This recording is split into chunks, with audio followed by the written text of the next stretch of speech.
Berikutnya kita akan masuk kepada step kedua dalam metodologi audit COVID, yaitu pemetaan tujuan. Di mana untuk pemetaan tujuan yang berdasarkan manajemen IT, perusahaan berdasarkan COVID, itu nanti harus sesuai dengan tujuan bisnis perusahaan yang jika diselaraskan dengan tujuan bisnis berdasarkan COVID akan menghasilkan beberapa perspektif. Nah, perspektif ini itu nanti bisa berupa keuangan, pelanggan, internal, yang sehingga nanti itu akan menghasilkan tujuan bisnis.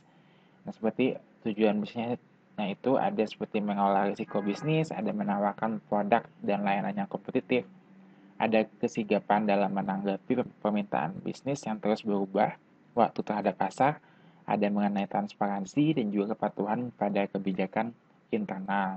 Nah, untuk tujuan-tujuan IT yang akan dicapai itu ada terkait dengan menanggapi permintaan bisnis dalam penyelarasan dengan strategi bisnis, ada merespon kebutuhan pengaturan sejalan dengan arahan dari direksi, mewujudkan ketangkasan IT, memastikan ketepatan penggunaan dan performa dari solusi teknologi dan aplikasi, memperhitungkan dan menjaga aset IT, melindungi pencapaian tujuan IT, membangun kejelasan dampak risiko bisnis terhadap sumber daya dan sasaran IT, ada memastikan bahwa informasi kritis dan rahasia dilindungi dari akses orang yang tidak berhak.